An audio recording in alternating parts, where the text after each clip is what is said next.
Hey, good morning, everybody. Thank you for being here. Good morning. Let's get our day started right. It is a beautiful Wednesday, October 9th, 2019. We made it. It's a Wednesday. And as usual, there's plenty to talk about, including the updates on the Joshua Brown story that so many people have been following. Here's a young brother that was a witness in the Amber Geiger case. And then, like, Friday, he ends up dead. And everybody's been running with speculation. If you're law enforcement, you cannot be hurt. You can't have hurt feelings about the mistrust that people have toward law enforcement, especially people of color, because you earned it. You earned that distrust over years and years of abuse of power, unarmed shootings. But here's the latest, right? Everybody's been waiting to see what the Dallas Police Department was going to come up with. And they came up with 3 suspects, all African Americans. And the latest story, if you missed it, is that Joshua Brown was caught up in a drug gang. Drug deal gone bad. It must have went real bad. You never know and tell, man. I mean, these things do happen. Sometimes people rob dope dealers. So you know what? What's better than an exchange of the dope for the money? I'll just take it all, right? Never can tell. Never can tell. Do you believe this story from the DPD? That's the Dallas Police Department. And I'm going to play for you the audio. It's really a video of what appears to be like the captain, or I'm not sure what his rank is, but it's a brother. And he was saying that my officers have completed an investigation. And from what I understand, 2 have already been arrested. Do you believe that? Good morning to you. Good morning, good morning, good morning. Come on in. How many people trust that story? If you trust that story, raise your hand. I'd like to see. Today's show is brought to you by the First Ladies Health Fair coming up this Sunday. That's October the 13th. Free flu shots, free mammograms, free health screenings for adults and children here in Cincinnati. It's going to take place over 12 locations. And if you know someone who may have been talking about, hey, it's been a while, or you know what, I want to get another check. This is free. You go to your doctor, it costs you typically, right? This is free. You can also get vouchers for dental screenings at all locations. So this is the 5th year they've been doing it. The First Ladies for Health. It's going to be a 1-day health fair, again, in 12 locations throughout Hamilton County. Of course, I've been talking to you about it throughout the week, so I'm sure you're now well aware. But I want to remind you, it's coming up this Sunday. This Sunday, I'll talk more about it. Among the services that will be offered are screenings for HIV, which is on the rise here in Hamilton County. People have forgotten about it. You can get a free confidential HIV screening. If you're sexually active, you might want to take advantage of this. Diabetes, hypertension, breast and prostate cancer, vision, dental, brain health, and lung health.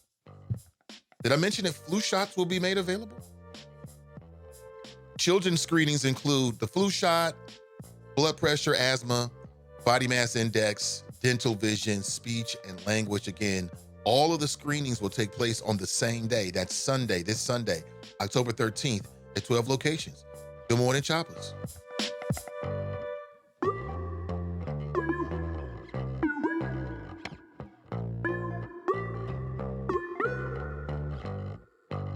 All right, let's get back into our topic here. What is your thoughts?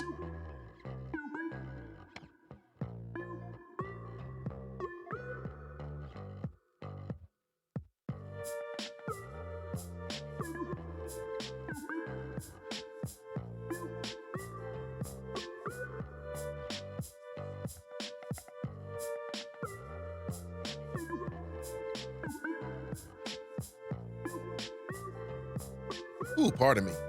I don't know what it is, man. I must have caught something, I don't know, maybe a day or so today ago. Your boy is not at 100% this morning. Had to sip a little tea.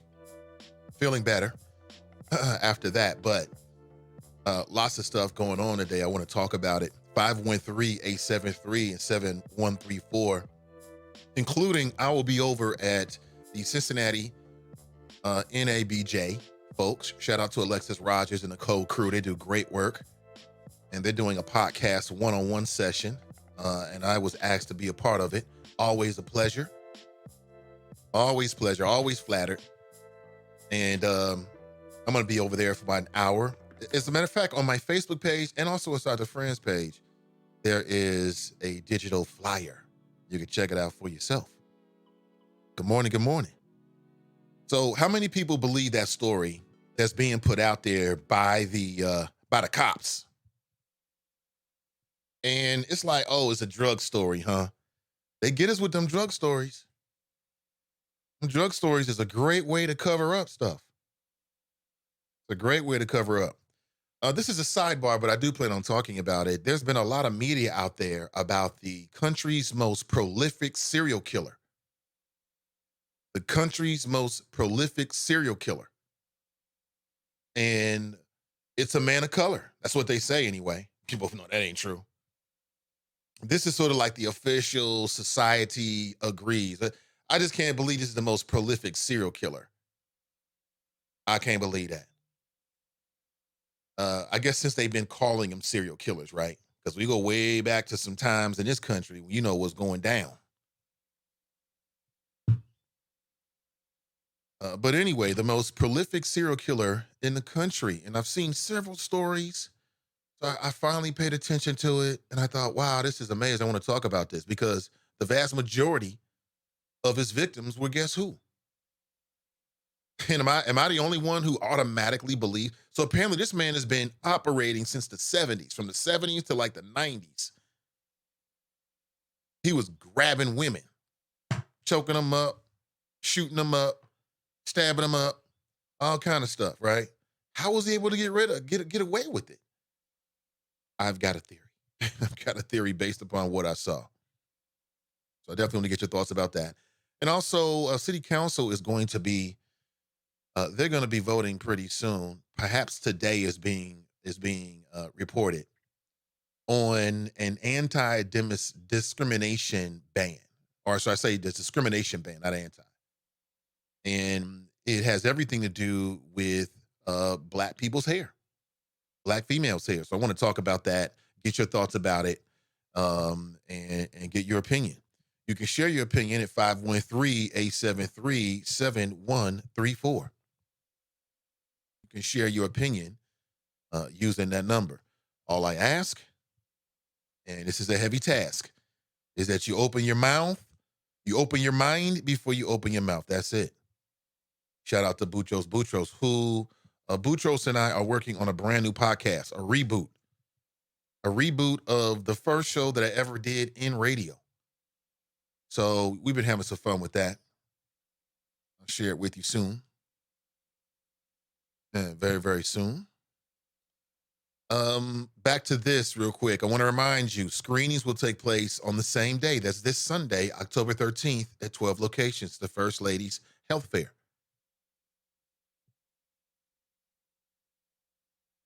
Good morning. Good morning. What's up, Choppers? Good morning to you. Shout out to Tiffany. How you doing, Tiffany? She was first inside the Chop Shop this morning. All right, what do I want to do now? Right now, what I want to do, okay, because I'm going to depart a little bit from the usual structure where we talk local for the entire hour.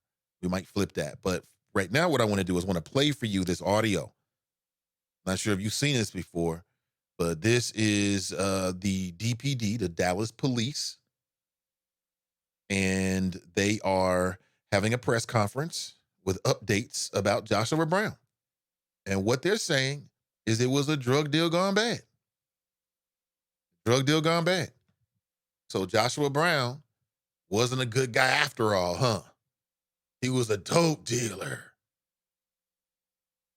I mean, the only difference between, let's say Joshua Brown was a dope dealer, just for the sake of the argument. The only difference between Joshua Brown and doctors that go through what we call the medical industry route. You go to college, you go to medical school, right? You go through whatever it is after that. You make your rounds, you're a doctor, you can make prescriptions or whatever the route is so that you can, work in a drugstore and fill prescriptions. Okay. The only difference is because it's legal, one is a much more safer transaction than the other.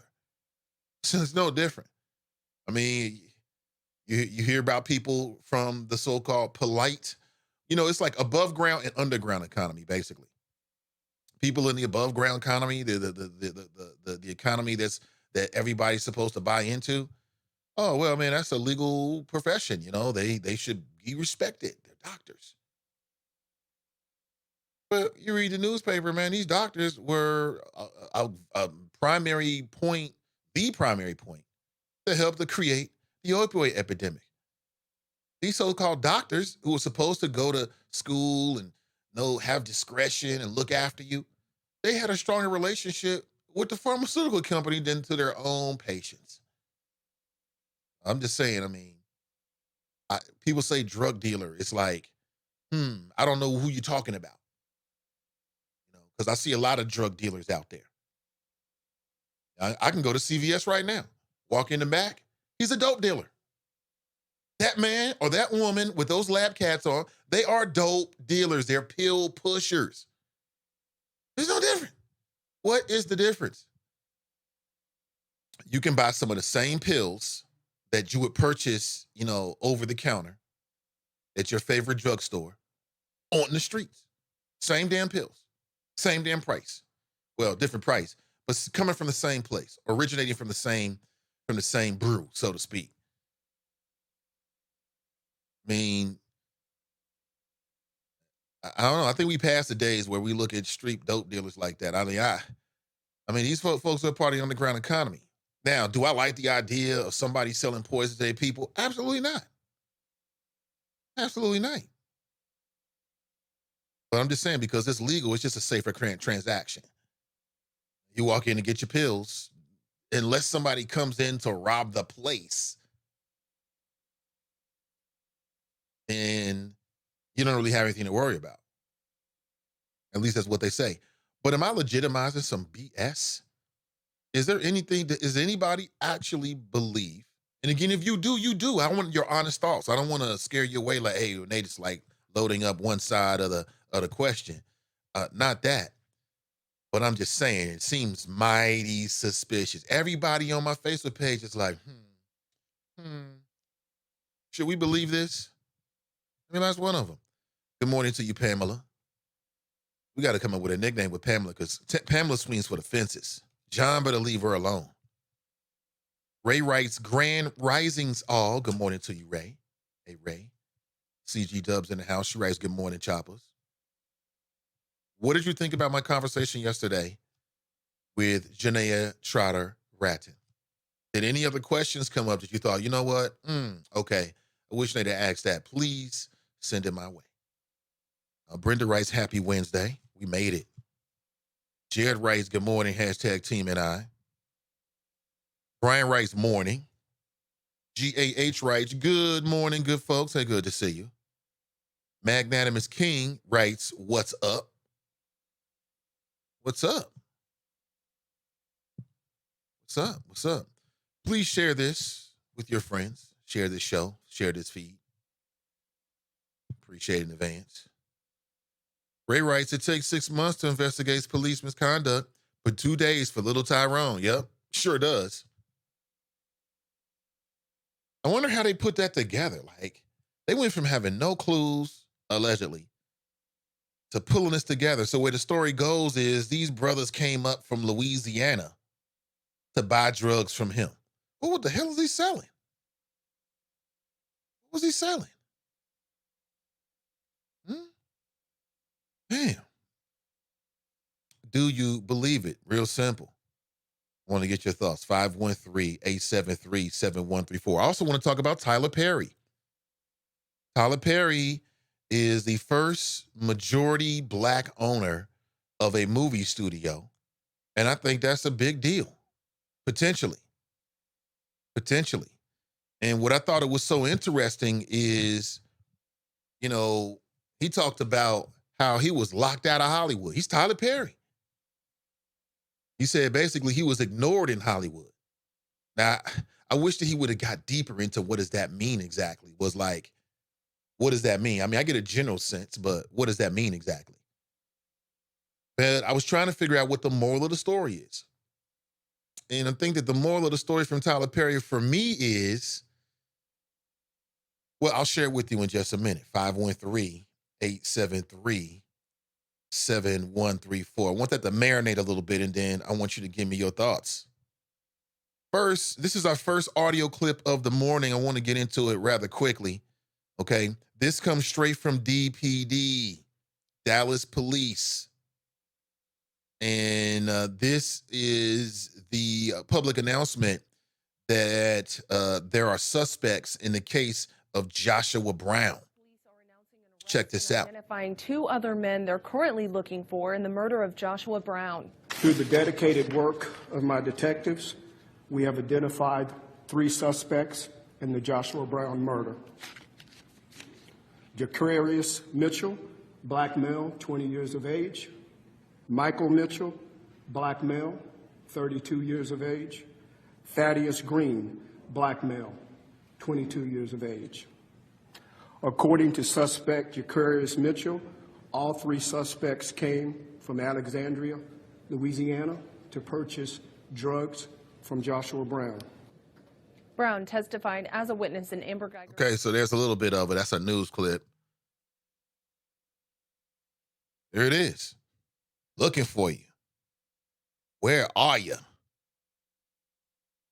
And is anybody surprised by the quickness of this? They found him. I mean, maybe they left some clues. People can be so stupid, you know, they really can. People commit these crimes and then they start talking. They start calling people on the phone and texting them about things that they did. People do that kind of stupid stuff.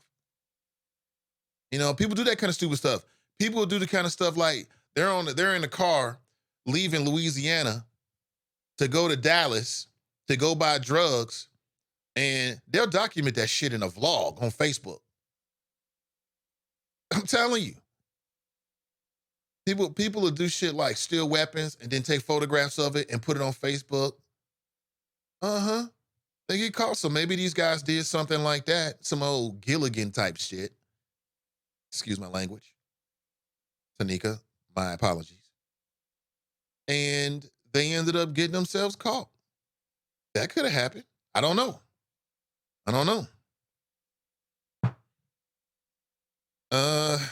Again, for the people who feel like this is a conspiracy, I'd like to know why. Because part of me still feels like, is Amber Geiger really that important? Is she really that important? What the hell was she? Was she sleeping with other guys, you know, in the department? Because she was messing with the married dude, right? I don't know. I'm not going to hold that against her, but I don't know. I don't know. Why is she that important that she were warned a retaliation? Like, do you really think that law enforcement killed this brother? And then they said, you know what? We got 3 dudes that we can pin it on. Now, that's one way of looking at it. The other way of looking at it is just the other day, like literally yesterday, I was reading about this black man that was exonerated after being locked down in prison for 10 years. Didn't even do it. And I started thinking like, damn, there's a lot of stories like that. And they never get super into the details, but sometimes details come out. And I've heard these kind of stories like where basically law enforcement withheld information from the prosecutor, or law enforcement and the prosecutor withheld information from the defense and the judge in the whole proceedings. They locked this shit in a box somewhere, didn't tell anybody. And then somebody's son that's interning, he goes through the box and finds evidence that exonerates a person that was basically innocent the whole time. That happens all the time. And think about what's happening over there in Philly, where they had like this elite gang unit, right? These cats was like, it was like Denzel's crew in Training Day, literally.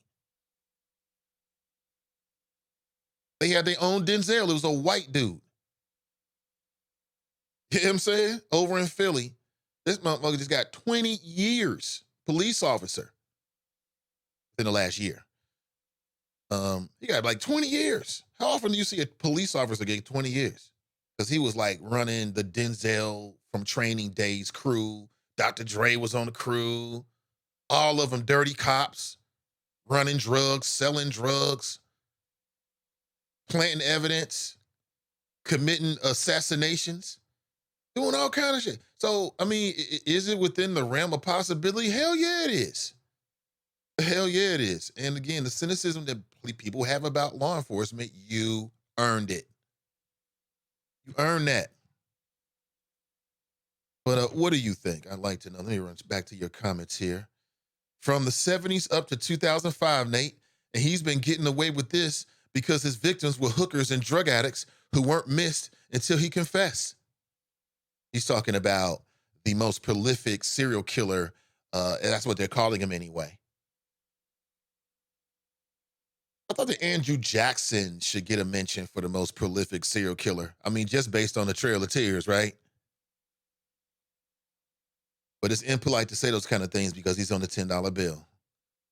Clue writes, I thought the Klan and the distinction of being the most prolific serial killer is right. Well, see, when they say most prolific serial killer, it comes with a lot of caveats. Like you can't look at slavery because that would skew things toward white people, right? Can't look at that. So when they say most prolific serial killer, they mean like the most politely talked about serial killer. That's what they really mean.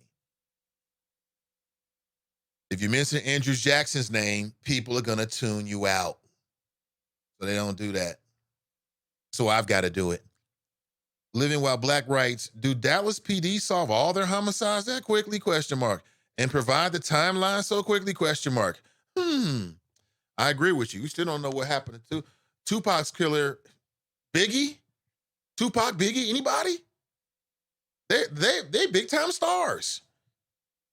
But again, you never know. Maybe these guys left some clues.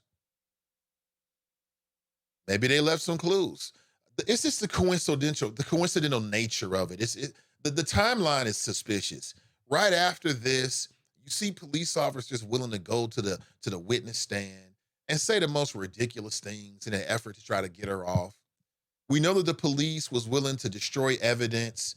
They went back through Botham John's house, like the very next day, found weed, and there was images of it out there. They was trying to do a Trayvon Martin. Yes. Trayvon Martin, yeah, he was smoking weed, and he had posted some photographs with the middle finger up. So they used that to turn that young boy into some kind of like man, right? All of a sudden, he was 35 years old. It's crazy. It's crazy in this world. It really is. Crazy world. Mason Marler writes, more than they in the choppers, trick or die, #resistance.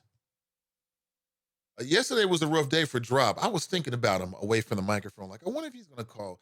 Oh, it'll probably take him a couple days. Because yesterday, bad day. Sister V writes, Hotep, beautiful black people. Hey, good to see you, Sister V. Hotep. See. Magnanimous King writes, because the Klan aren't seen as serial killers by most Americans, because that would include police officers, judges, prosecutors, and politicians. And they aren't going to see themselves as serial killers to Clue Magic.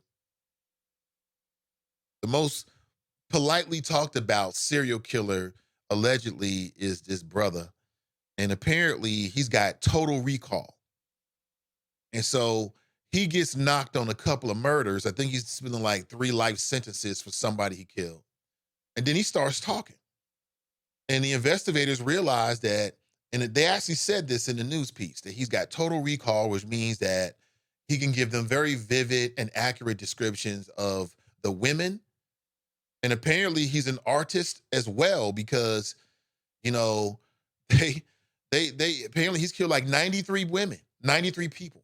I don't know if they're all women, But what struck me is that the vast majority of them was all women of color, black. That's part of the reason why he was able to do that. He was doing it in neighborhoods where there's so much crime and drugs, and really people don't give a damn outside of those communities, like the mainstream community. So, he's just grabbing sisters. Man, he started telling, I listened to some of, he's telling stories about how, he was doing all kind of crazy stuff. He really was. There was one woman, he said he pulled in the one town looking for a victim. He said as soon, at a hotel, motel kind of thing. He said as soon as he did, a young white girl came out and asked him to give him a ride some long distance place. She had no idea it was a damn Venus flytrap. Had no idea. So yeah, he killed a couple white girls too, but primarily there was women of color. Got away with it completely. The only reason why he got caught is because he confessed. I guess he figured, shit, I might get some more chicken out of this, or, hey, maybe he had a change of heart or something and wanted to bring some closure to the family, or who knows? Who knows why? Maybe he's doing it because of his ego. I don't know, but I thought it was interesting. Fame writes, good morning. We're back up here. Pamela writes, Tony, I don't either. Big cover up. So y'all think it's a big cover up, huh? Yeah, I understand. As I said earlier, I understand, but they're doing all of this for why? Is this like, so it's got to be bigger than Amber Geiger. It can't just be about her. It's got to be about something bigger than that. So let's say it's because, I don't know, it's an intimidation tactic. And they've got a black female police chief, right? You telling me the black female police chief is in on this, or she probably doesn't have any idea? Because why would you ever be a part of that and you're the police chief? So this would be like some rogue operation that was carried out by what? Dallas police? Federal police? Who exactly is going to pull something off like this off? And again, the damage had already been done. Is this like going to intimidate people from not being a witness against Dallas police in the future? I don't know. Could be. Good morning. I'm currently in the morass with my investing. I'm coming out Sunday, not out of the closet. Okay. That's great, man. It's the ups and downs. It's the ups and downs. Anybody who's ever gambled before, it's the ups and downs. That's what makes it so sweet when you're up. So enjoy the experience, B. You'll be up soon. Magnanimous King writes, the black Dallas police PD officer who was speaking at the press conference, you can tell by his facial expressions that what he was saying was some BS, but he was buck broken and had to give that fake ass story so we would believe that ish since it's coming from a black officer. See, somebody then broke it all the way down. I thought about all those things too. I did. But I'm not sure. I'm not. Because if he had said that coming from a white officer, black people would have took it a certain way. That's for sure. That's for sure. I give you that. Or maybe he's just the commander in chief. I don't know what his role is. Let me look up what this guy's role is. He might be the captain down there. He might be a lieutenant or something, sergeant or something. I'm not sure what the ranks are. So this might be just his duties because of the rank that he has. He didn't seem like a spokesperson. He seemed, because he kept saying my officers, da da da da da da da. And I get it. But there's a lot of skepticism. People don't want to hear that ish. They say it was a botched drug deal. How many brothers, people in general, do you think have been killed via a botched drug deal? And what the hell is that botched drug deal? Somebody didn't want to pay. Either they didn't want to pay or I don't know. I don't know. My question is, was it a robbery? Some, XXX Tentacion type. They got the money. because it was supposed to be coming to buy the drugs. He got the drugs. So they said, well, shit, we ain't really got no money. Excuse my language. But we would like the drugs. So they go up there and meet him and rob him. They go up there, meet him, and rob him. And they might have robbed him because that was the plan to rob him, to sort of like close that side of the whatever they was doing. It could have been they got into an argument. Maybe it was a struggle. He said, y'all gonna have to shoot me. And they realized in that moment that to get what they wanted, they was gonna have to shoot him, so they shot him. Could have been that. It could have been, and this hasn't come out, that maybe he had a weapon, he tried to rob them. That could have happened. I don't know. I'm just speculating here. Kush writes, good morning, Nate and the Choppers. Good morning to you. Sissy Tigers writes, good morning. I read that Joshua Brown was supposed to testify in the Botham family lawsuit against Dallas PD. Yeah, I would imagine he would. Yeah, that's going to be a blow to the civil case. Would you like to know what the family of Joshua Brown has to say? The family of Joshua Brown has a lawyer, and they have been speaking through their lawyer. And they issued a statement just yesterday via Twitter. Here's a statement from the family of Joshua Brown from just yesterday. On behalf of the family of Joshua Brown, the office encourages the Dallas Police Department to turn over its murder investigation to an alternate investigative agency. So the family of Joshua Brown, that's the man who's dead, they don't trust the Dallas Police Department to investigate the Dallas Police Department, essentially the way they're looking at it.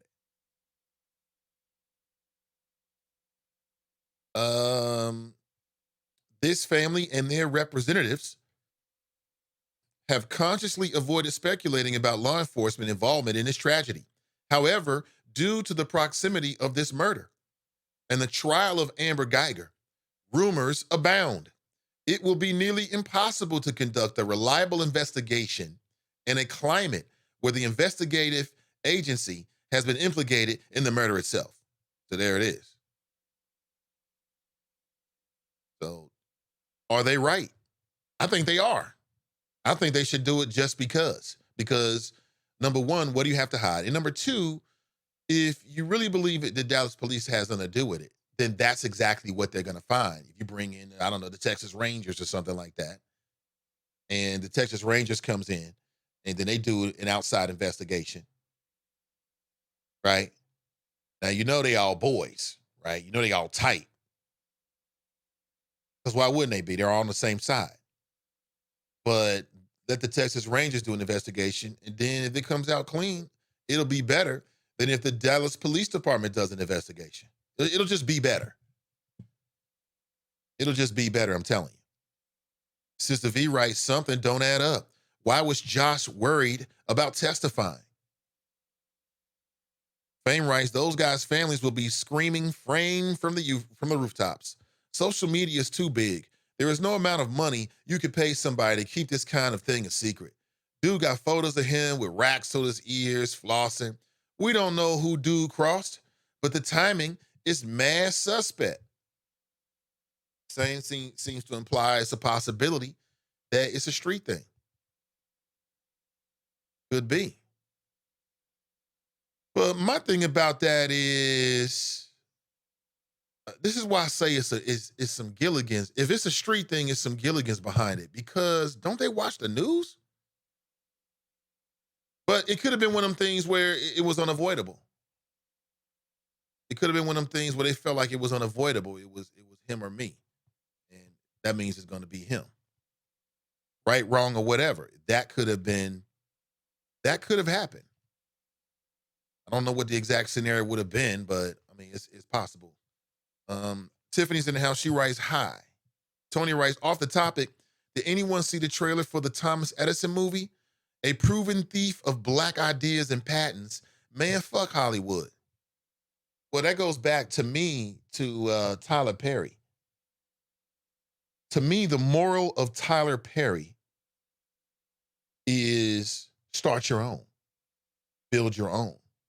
No, I think at the end of the day, we would all agree that Tyler Perry's a pretty creative guy. Whether you like the Medea character or not, he's had a bunch of different movies and different roles. And he does, as he said, he says he tells African American stories. That's what he does. As I understand it, he has a deal right now with BET to create content for him. He's working on a couple things. One is a show called Sisters. Wonder what that's all about. It's called Sisters.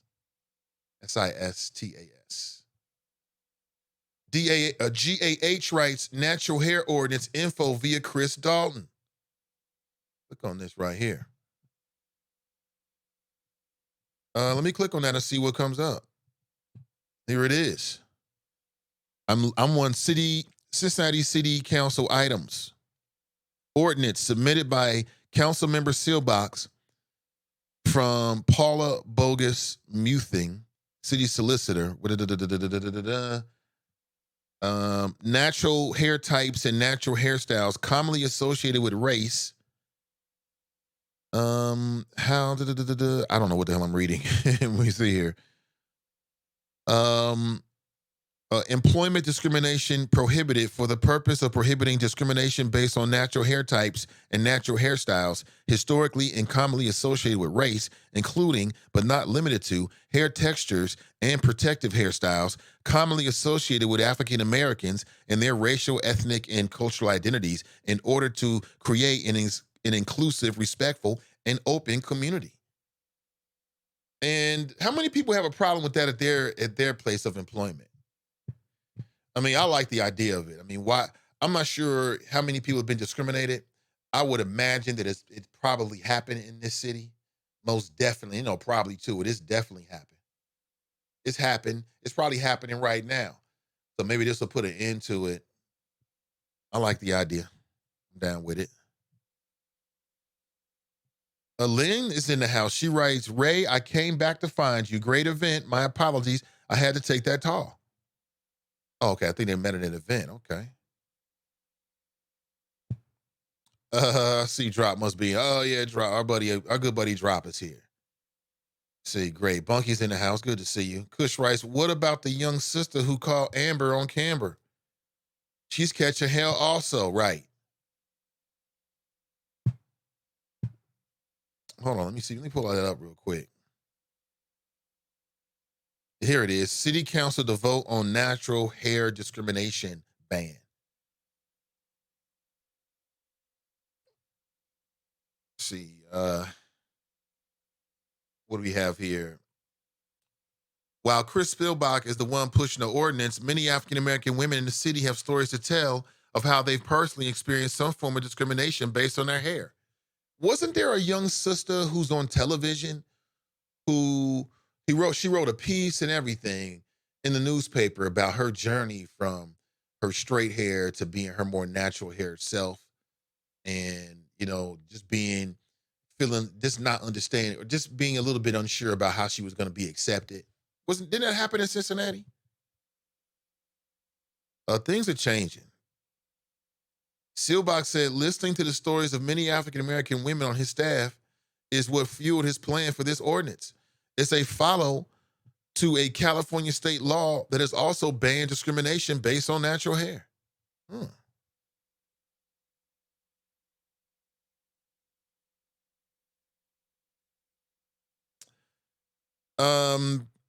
The message is clear. This is from Chris Seelbach. Our city has changed. Our city is changing. It's almost 50% African American. We value our differences. Not only respect our differences, we value all of the differences that people bring to our city and its successes.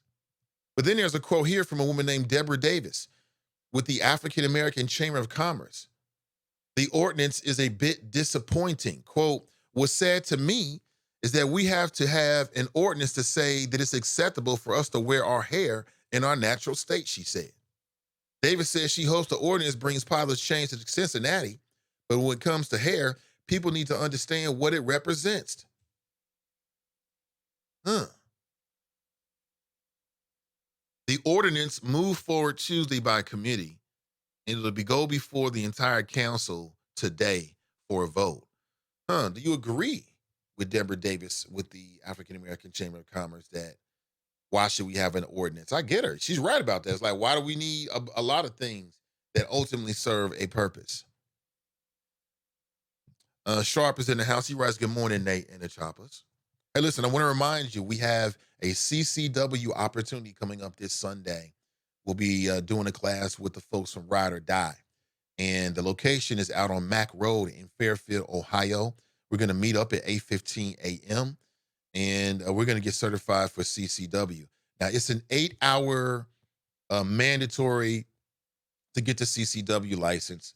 And the way I understand it is it's half and half. 4 is more of a classroom instruction. The other 4 is out on the range. If you'd like to come, we still have spots available. The total cost would be $90. That all goes to Ride or Die. And if you want to put down like half of it, which is $45, to hold your spot between now and Sunday, then please feel free to do so. You can hit me up on PayPal and I'll transfer the funds to them. The Nathan Ivey Show, also on Cash App, The Nathan Ivey Show. That's this Sunday. If you have a firearm that you'd like to bring it. Yeah, no problem with that.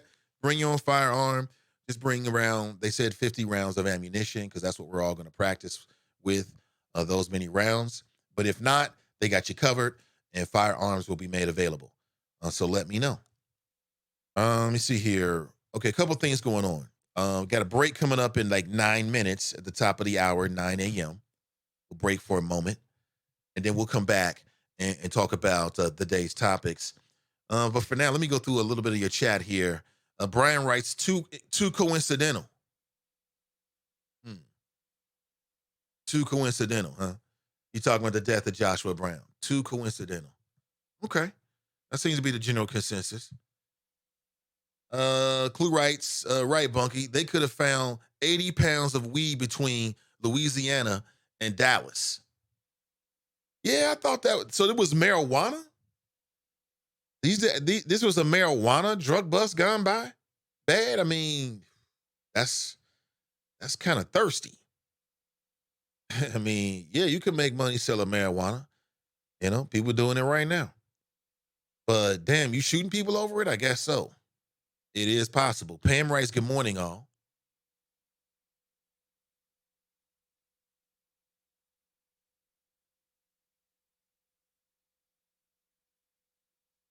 Ray says, Nathan, when is the next chopper outing?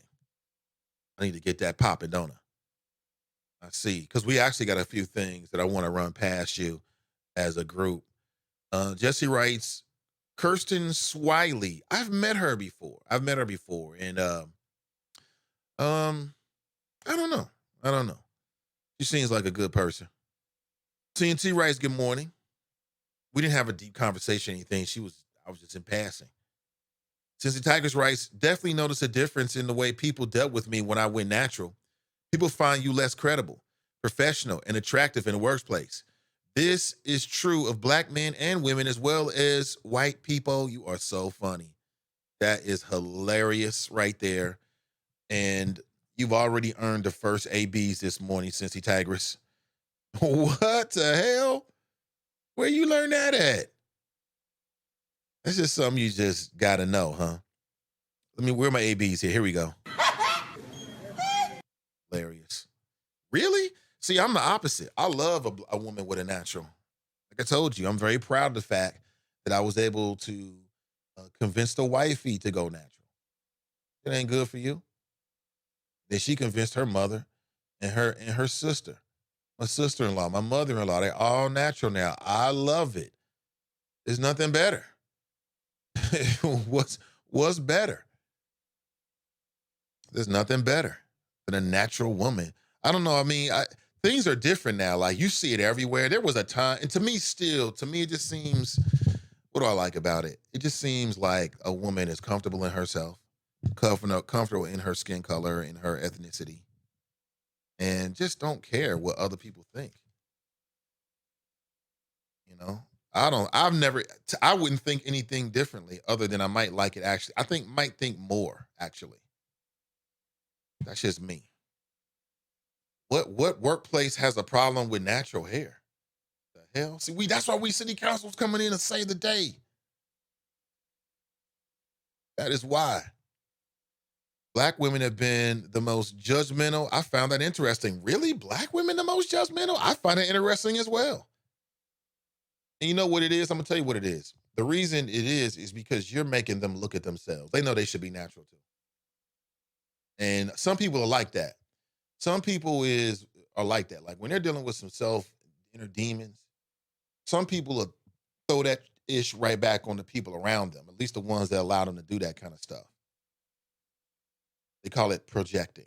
People do that all the time. They do it all the time. You know what to look for, you can pick it up. Uh Cam writes, good morning, Shalom, Nathan, and the Chop Shop. Cincy Tigers writes, definitely takes confidence to be natural. I think so. Because you got this whole world out here trying to convince you got to look like Barbie Benton, whoever the hell that is, or you got to look like I don't know what the hell, one of the Kardashians, maybe Britney Spears, something like that. I don't know who the white women of the moment are. That's why I struggle with that. Blue Magic writes, a paid informant for the DPD, which is supposed to then investigate the DPD. Make it make sense, drip. Oh, dear Lord, it's going bad for Drop. Pat writes, good morning. Nathan got the wifey to go natural. Yeah, this fantasy file is full of weaves. Pay attention. How do you know what my fantasy file is full of? You have no idea, Broadway Flo. You don't have access to those files. Please stop. Just come in here and say good morning. That's all you gotta do, bro. Damn. Blue Magic writes, CG Dub writes, big up to all the naturals, but I need my creamy crack. It's a must-have. I know my hair. Okay, do your thing. Do your thing. Ray Cincy Tigers writes, an older lady at my job offered to give me a makeover, LOL. Really? Older black woman did that? See, that's what's wrong with Cincinnati right there. That is what's wrong with Cincinnati right there. That's what's wrong with it. Let's see. Wanted me to wear wigs. That's hilarious. Pan writes, locks is a whole different category of natural, it seems. Lock this time for over a year. I love the locks. Everyone loves the locks. White people love the locks. Now, speaking of the hip hop group, obviously, Fame will love that. What's wrong with Broadway? Coming in here all rah, man. Just sit down. Do that, please.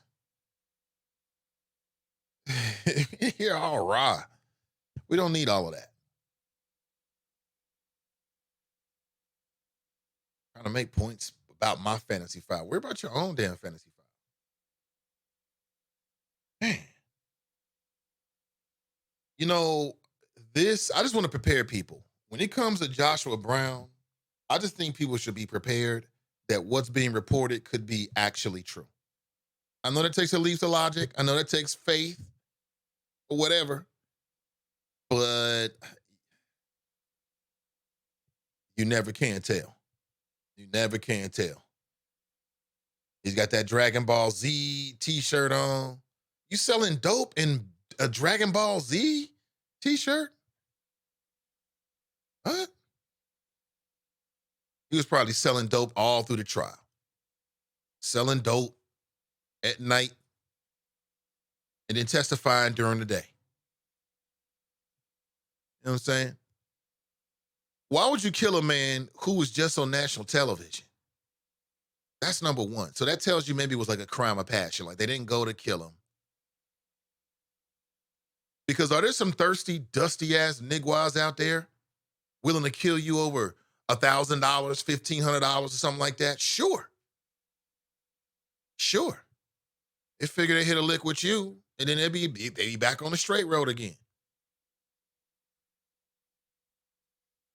I don't know. I read that this is a little sidebar here. I'm going to talk about two things in the media. I read that one of my favorite personalities that was on ESPN, it was only really reason why I used to watch ESPN like that, was because of Jamel Hill and Michael Smith. I remember when they was doing separate shows and they started doing their own show and then it went to his and hers. I thought they brought a cultural awareness and a certain intelligence that you just don't normally see in sports. Usually it's some jock paired up with a straight man. Talking about 3rd and 3 and all this kind of stuff. But they just brought a different flavor to it. But I read last week that he's now left ESPN because ESPN played them. They worked themselves up to a position, and then, I guess their politics rubbed the people that make the decisions at ESPN the wrong way. Which is yet another example of me going back to Tyler Perry. And the story I get from Tyler Perry, the moral is start your own thing. And that way, you don't have to worry about what somebody else thinks. It only matters what you think. And then there's Stephen A. Smith. So apparently Stephen A. Smith was starting into some type of political rant. And he was going to give his take on the Israeli-Palestinian conflict. Uh-oh. Whoa, stop right there. He didn't get the memo. There's a couple things that you can't talk about, okay, on those national platforms, ESPNs, anything like that. And that's the Israeli-Palestinian conflict. Nothing will get your ass fired quicker than to start giving your thoughts about the Israeli-Palestinian conflict. I've seen it over and over again. Over and over again. You can say a lot of stuff. That N-word will get you cut. Saying something ignorant about history as it relates to certain races will get you cut. And giving your thoughts about the Israeli-Palestinian conflict, ESPN will cut Stephen A. Smith so fast for that. He better learn. We gonna learn you today, boy. So apparently on Tuesday, he's on First Take. And he just starts riffing into the Israeli-Palestinian thing. They cut to commercial. That's the first step. That's the first step. Because when they cut to commercial, that precedes a conversation with Stephen. Because two ways it's going to happen. Either they're going to come over to him and say, hey, Stephen, such and such like to talk to you up in the boardroom. Takes a long elevator up to the boardroom, and they sit him down and explain to him why they cut him. Or he's going to be outraged as a personality that he got cut, and he's going to say something about it, which leads in the same way. He's going to take the long elevator up to the boardroom. They're going to sit him down and tell him, like, look, if you want to use your little cowboy voice, talking about the Dallas Cowboys, I saw Stephen A., just a little clip, trying to do a Southern dialect, and I thought, that's wrong. And I think he was trying to do the whole Dallas Cowboy thing, but it just came off wrong. You can do that, but don't start talking about it. He better call, what is his brother's name? Mark Lamont Hill. Because he got cut for the same thing. That's a very sensitive topic for certain people. And it'll be interesting to watch what happens with Stephen A. Smith right now. Now, he'll probably come, knowing Stephen A., he'll probably come back today with a big apology. And he'll apologize to both sides. And he'll make sure the Israelis understand that he apologizes. Because when you talk about Israeli-Palestinian conflict, let's be honest here. It ain't the Palestinians that you got to worry about. That's not going to get your job taken from you. Be real here. Yeah. Cannot say what you want to say when you work for somebody else, even if you're Stephen A. Smith, because he worked for somebody else. And as popular as Stephen A. Smith is, ESPN will go on without him. They put another personality there. The people that like ESPN products are going to keep going there. Now, Stephen A. Smith might start his own thing and they follow him too, but they're going to still go into their regular watering hole, right? If you want that kind of entertainment. So what does Stephen A. Smith say? So they're talking, right? Stephen A. Smith says, quote, "Before we close, I would remind you that throughout this world, one of the things that exists is the Israeli-Palestinian conflict. I don't see folks see folks outside the Jewish community talking about that too often." So Molly Curum, who is his female co-host, there's three people on the show, and she knew it was up from day one. And she says, let's cut to a commercial break. Plus, she's got that little communicator in her ear so the producers can talk directly to her. That quickly. Now, there are producers behind that whole show monitoring every word that's said. And part of their job is to go to cut to commercial. That's part of their job. You know what I'm saying? Same thing happens in radio. Same thing happens in radio. Ownership says, well, listen, we rather you don't talk about this. And the word goes down. And you have to make a decision in that moment as to what's important to you. Is it more important for you to talk about whatever they said they didn't want you to talk about? Or is it more important for you to keep your job? Yeah. It goes down like that. Big time star like Stephen A. Smith, he is like the face of the ESPN. But ESPN, this goes back to Jemele Hill as well, who got in trouble because she was talking about politics. And apparently, ESPN, they put out a word to all the employees and on-air people to not talk about politics. Only the politics as it relates to the sport that you're talking about here, right? So it's quite interesting. It really is. But what I say to ESPN, it's going to be interesting. Watch Stephen A. Smith for folks who got time for this. This could be the beginning of the end. That's how it starts right there. She was like, let's take a commercial break.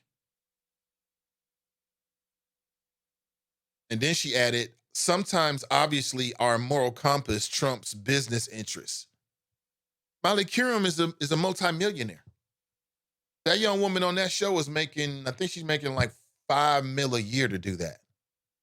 She's getting $5 million a year to sit on TV and talk about sports, to go to the best parties, to get to know all the players, hang out at the ESPYs. Do you think that she wants to lose that because Stephen A. talking about the Israelis? Hell no. You better shut the hell up. They got a good gig going there. She's married to Jalen Rose. How do I know this? Because he was on a podcast talking about it. He said, we rich. Me and my wife. Life is good. You know, we get millions of dollars to be, this is what he said. We get millions of dollars to talk about sports, to hang out with athletes, to go to parties, to look good. We love it. He was on a podcast talking about if he was upset with LeVar Ball and what he said to his wife on the show, which people took out of context. He said, hell no, we rich. What's to be mad about? We talk sports all day. And then you got Stephen A. talking about some damn Israeli Palestinians. This is a sports show. Stay on script. Stay on script, Stephen A. Stephen A. gonna blow the bag. Talking about, and why the hell is he talking about this? I get it. I'm glad he's got, as she said, a moral compass. But that could be bad. That could be real bad. Never know. For folks who give a damn about that kind of stuff, you may or may not. I want to play a clip for you, which I'm sure you may have already heard, but I want to break it down. And it has everything to do with Tyler Perry. I'm happy for Tyler. I don't like every character. I like that Medea character. It's just so crazy because, like I said a few days ago, I mean, there's a lot of people in the black community that hate that Medea character. You hate it. It is a stereotype. Men dressing up like women, the whole 9 yards, right? But that's how he got the capital to be the first majority African American who owns his own movie theater. So it's like, is it is does the ends justify the means, so to speak? How do you look at the career of Tyler Perry? Everybody's saying he's a great success story right now. He just opened up something that nobody's ever done before, right? But the road to do that was, some would say, paved with peddling stereotypes and a man running around telling jokes dressed up like a woman. And it worked. So how do you view this? Love to get your thoughts. 513-873-7134. Morning to you, the Nathan Ivey Show, home of intelligent black people.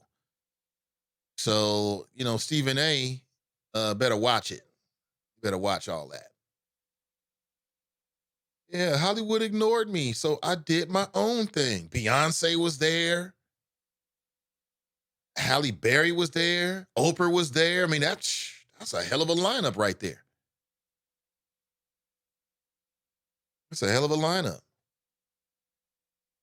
But what do you think? 513-873-7134. I want to take a break. We'll come right back. Don't go anywhere. We'll chop it up. Nathan Ivey with you. Have an excellent day. Have an excellent Wednesday, everybody. We'll be back in just a couple of minutes.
Okay, that wasn't too long, was it? Yeah, good morning, everybody. Welcome back. Who killed Joshua Brown? And what do you think about the natural hair discrimination ban that it looks like is going to be voted upon in just a few hours later on today by City Council? Let me get your thoughts. 513-873-7134. The National Association of Black Journalists, and then later today, the Cincinnati chapter of the National Association of Black Journalists, they're doing a Podcast 101 segment, and I'll be a part of it. Love to see you stop by. There's a digital flyer on my Facebook page right now. You can check it out for yourself. But the National Association of Black Journalists are now condemning Comcast for attempting to dismantle Black people's civil rights in the Byron Allen Supreme Court case. Now, it needs to be said that Comcast is the parent company of MSNBC, right? They appear to be liberals. They love the people. And this is the second scenario in which, in my opinion, Comcast has been on has taken a questionable position. Comcast was also in favor of the dismantling of your net neutrality rights. And now here they are trying to dismantle Black people's civil rights in their attempt to prevail over Byron Allen and his Supreme Court case, which kicks off next month. And the issue is the interpretation and in the enforcement of the Civil Rights Act of 1866, which was created to protect Black people from discriminatory business practices. And the National Association of Black Journalists understands the wide-reaching impact of such a decision. And so do I. And so do we. And that's why we've been discussing this. All eyes on this case when it goes before the Supreme Court. All eyes.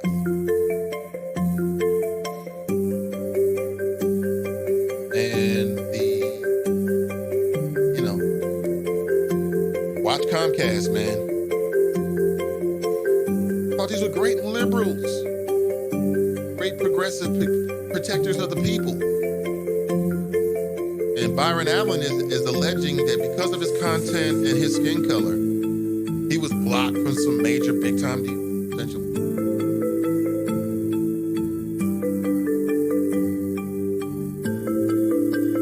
Even if the motive of the Comcast filing is isolated to defend itself in one court case, the profound and widespread lasting impact will be devastating to minority entrepreneurs and aspiring entrepreneurs.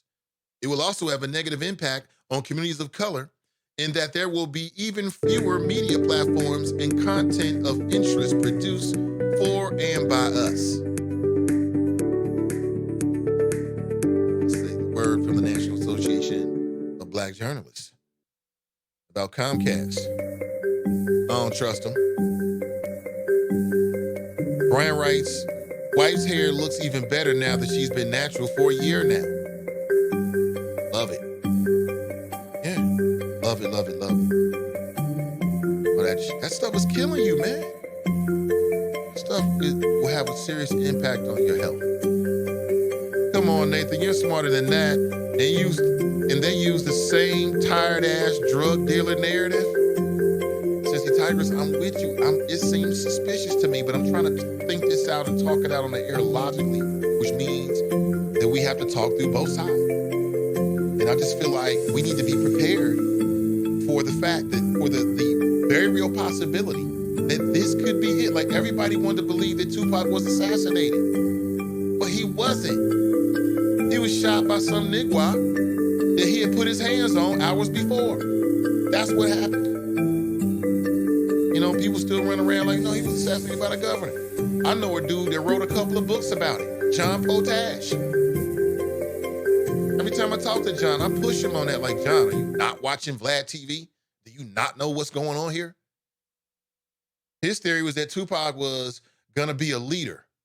And so they snuffed him before his light got too big. And you know damn well this country has a history of it, yeah. But that's not what happened to Pac. Pac put his hands on a kid that he didn't know, who didn't mind putting in work. He did it in front of other people, disrespected this man, and then jumped in a whip like it was a music video to go to the bar, to go to the club, and dude caught up with him. That's what happened. Wasn't the FBI, right? Much as we want to believe it was. It wasn't the FBI, it was Tupac did it. See, it's hard to say, huh? That reckless talk, man. Reckless-ish, acting reckless. Yeah, sometimes you can get away with it. Are you a big-time star? You feel like you can just beat up a man and walk away, you're insulated by your stardom and a whole bunch of bodyguards. But the bodyguards are not sitting in the car with you when you ride through the streets with Suge.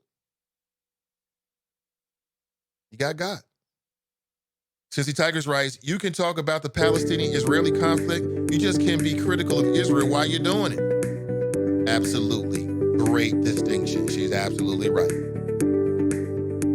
Because like I said, it's not the Palestinians. Like if you say something negative about the Palestinians, somebody might hear about it and they might issue, a tweet about it or something like that, and an official response. But what's up, good people? I'm Erica Campbell, and I stopped by the you start video being critical of to the talk about Israelis? my new book, More Than Pretty, doing the soul work to uncover your true beauty. I think this book is going to bless you. Now you might offend the wrong person. So pick it up, all right? When you do that, your ass is done. Simple as that. Somebody, if you like Stephen A., you better go online. I wanted to write this book because fame, as much as this might be your moment. I know you can't stand Stephen A. He might be gone soon. What I've learned, and I feel like there's a lot of women and girls. That's how it started with Jamel Hill. We're just trying to figure it out day to day, trying to overcome stuff, That's how it starts. Be your best self. Remember, Stephen A. is Republican and a supporter of Israel. You've done the work. You're like, I gotta share this with somebody. Ben Rothstein's right. So y'all wonder why I say that Stephen A. Smith is a 1, bloviating, 2, insufferable, 3, faux goon, 4, and a professional Negro. Why the hell did he broach that subject while he's in the line to make $10 million on his next contract? Not minimizing $10 million a year on his next contract. Stephen A. Smith is making way more than a lot of dudes that play in the NFL. He gets paid to cover. And light it up and not worry, will they like me? Who's paying attention? Or Sissy Tigers writes Farrakhan. Thank you, Sissy Tigers. That's another topic, but that gets tied back into the critiques that Farrakhan has made about the Israelis and Jews in general. To do that, it takes that's another one that can get you done. Farrakhan, and I think we all need it. Don't say Farrakhan. We need a little help. Don't be talking about Farrakhan. You want to bring Farrakhan on the show? On this airwaves? We don't think so. Conversations, we don't think so. Therapy, prayer, counseling. Drop writes, it's always about the money. With my thoughts. Is it Drop? To meditate on what I think of me and what God thinks of me. Because those are two different things. We think of ourselves based on what we've been through. We wear our Drop be out there. You know he do. They've healed. And we can trust Drop. Like you said, it's trust but verify. But we don't trust. We verify anyway. And sharing that with other people.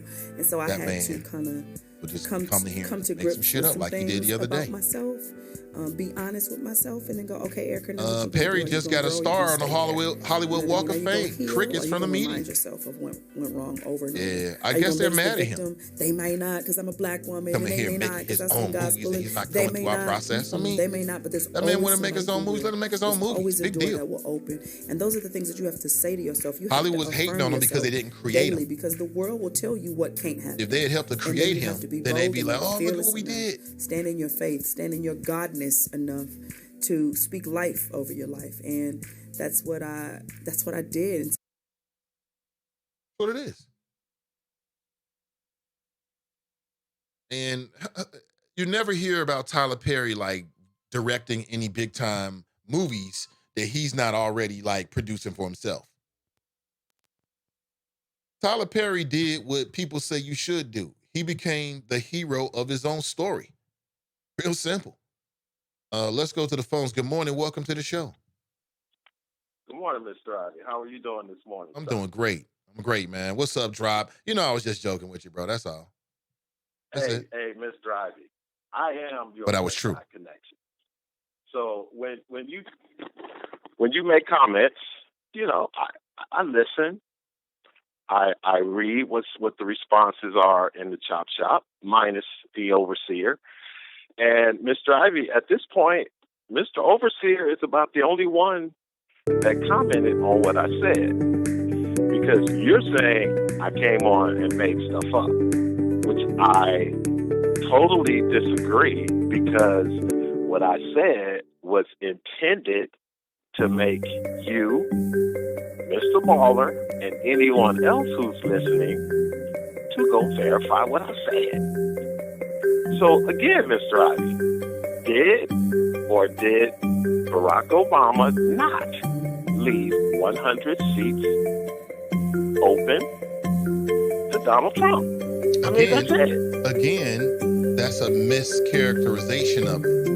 Okay, we know the facts of it, but you were just wrong in how he got to that point. But listen, we don't have to go over it again, brother. Okay, we don't. Okay, so I will close out this call by saying that the entire fake impeachment that the desperate Democrats pulled, again, another win for Trump, Fake impeachment. And Mr. What? Hello? I said fake impeachment. I don't remember a fake impeachment. I remember the very real impeachment inquiry because it's documented that Donald Trump was trying to get a foreign power to investigate a political rival. That's facts. Okay. First of all, he doesn't have a political rival because there's no election going on right now. Joe Biden is a candidate for the Democrat nomination. And thus Donald a Trump has political no, he has no opponent, Nate. Only in South Carolina can you So get the whole something premise like Why are this. you playing that by games with him- the English language? You and I both know he's a political rival. Can we just agree on that? No, he's not. No, because see, when you put these words and these terms out here, they're ambiguous, Mr. Ivey. They're intended to spark these type of conversations, Mr. Ivey. I mean, okay, so let me ask you this, Mr. Ivey. What if Joe Biden decided to drop out of the campaign tomorrow because his left eye exploded or had a heart attack like Bernie Sanders? Do you think that the Democrats will drop their fake impeachment into Donald Trump getting information for political rivals? No, they shouldn't because what's done is done. And why is Donald Trump saying that he's not going to... No. Mr. Ivey.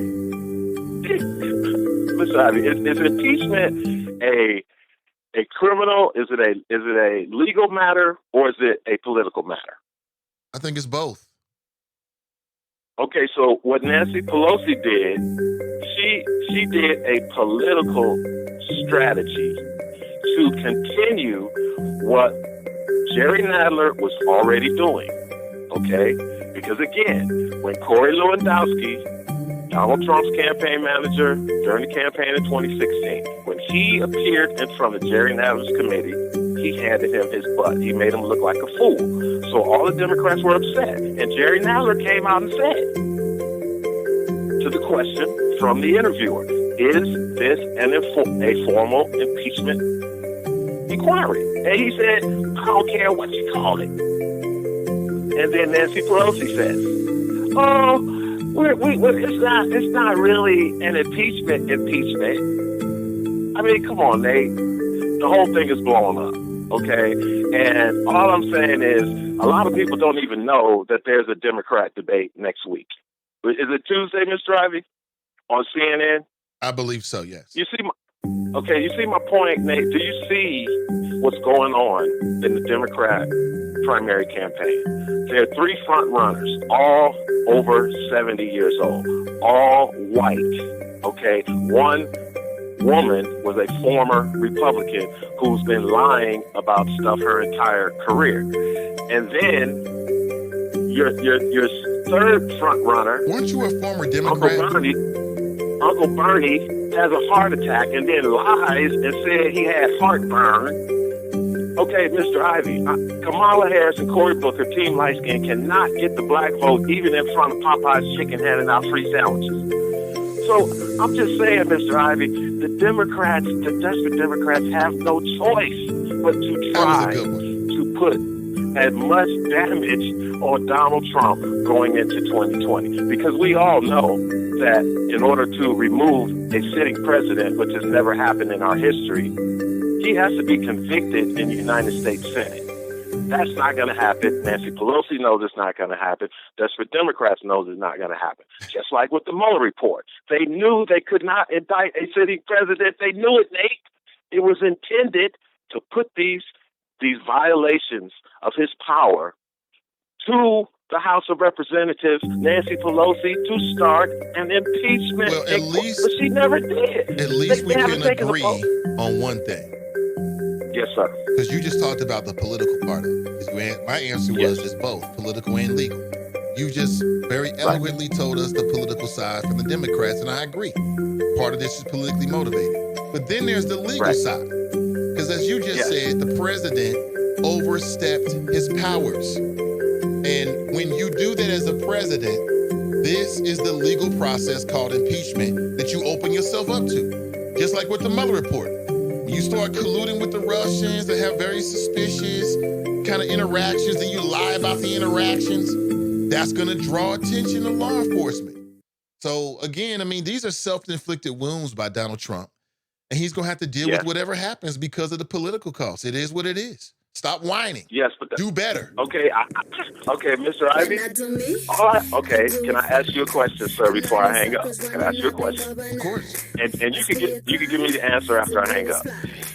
Do you think that the way the Democratic Party's primary process is going up to this point, do you think that they're gaining momentum from 2018, or do you think they're losing momentum from 2018? And if you say that they're losing momentum, how much do you think that social media has played a part in that? Now, and who, Mr. the Democrats Ivey, in general? Yes. Like, when you say momentum, you're talking about like people really getting behind what the Democrats are doing and following it and things like that. I mean, is that what you mean? Yes. Yes, because the Democrats, they always go back to 2018 as a barometer to show that their party is highly motivated, fired up and ready to go. But I mean, I'm asking you, do you think that they've lost some of that momentum from 2018? And do you think that the current field in the Democrat primary, who will be on display again next week, and we'll find out, do you think that it's going to change with Bernie, Elizabeth, and Sleepy Joe as the main three? Because right now, there's really nobody else in 4th, 5th, or 6th that's going to even catch any of those top three, unless something happens with Bernie Sanders. So I just wanted to ask you, as a powerful and influential member of the media. What's your take on it? What's your take? My take is that, again, they had the momentum, they really had it, but I think Nancy Pelosi messed it up.